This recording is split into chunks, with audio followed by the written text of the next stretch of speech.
Oh, I just love. See where her nose is?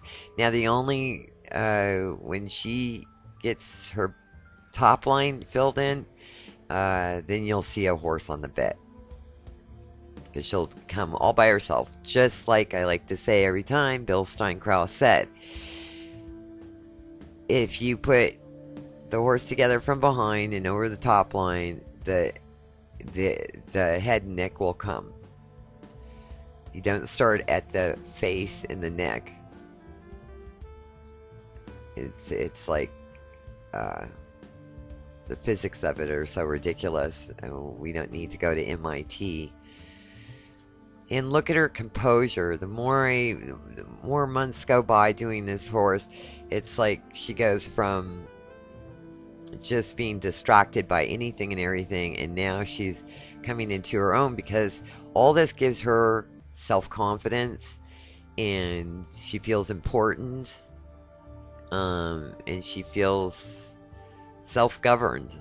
So now when I throw new places, new things, new situations, she might look, because she is living and breathing, but she's not reacting, and she's finding out why she's tacked up, and her whole mentality is not fighting a gadget or fighting somebody's hands or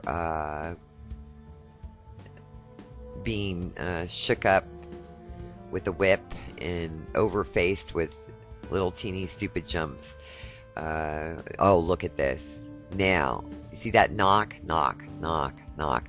That's the beginning. When they drop their haunches, then in more of a collection, that's going to be a tremendous extension. Now, she squared up on her own. I asked her to halt, but the squaring up from behind and a halt like that comes from behind, not your hand saying halt. And that was a nice departure.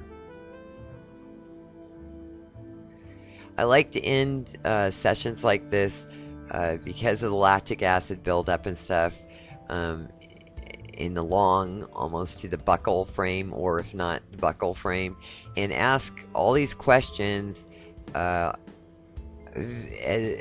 from them to answer my asking them to canter depart or something, and on their own volition participate and see what they do. That's the true test of, has your ride profited?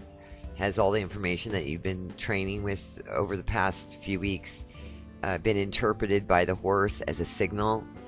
The only time I'll interfere with that is balance. Like if you put this back a bit, I put my left hand up and stuff, and she needed my balance because she was off the right hind, and she needed something to encourage her right hind.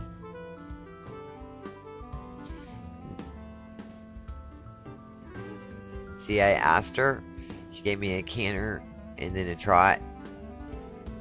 Now I'm asking her questions. Halt, go, halt, go. And she didn't halt as far underneath herself as she has in the past things, but that's because she's getting tired. But she's staying true in the sense that she's cooperating, even though she's tired and it's very hot. It's like 100 degrees out here. And rain back, and I put my body back so I could encourage her haunches to set down and forward with my hands. And now I'm asking her,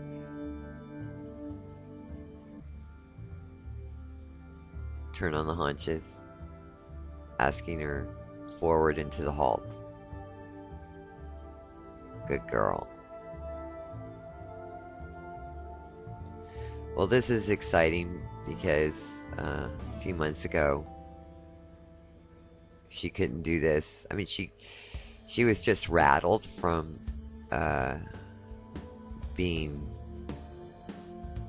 with another trainer who did a lot of face stuff. And if your horse is brought forward to do it all on the buckle, if they're able to do self-balance pretty much on the buckle and carry themselves, walk, trot, and canter, flying changes and this and that, you really have something, and then you can bring it along to the collections and all that stuff. But the freedom mentally and physically of the horse self-balance is the most important fundamental brick to lay for any horse that's going anywhere. Thank you very much, and I really hope that as she graduates in her positions and her knowledge of her fundamentals, her Renovairs and Travers are coming along really well this past week, so we're hoping to put them in the next podcast. And she's starting to bend through the rib a lot more. So all these little subtleties that go into either making a really good hunter or a great dressage test, you'll be able to see at globalhorseowner.com.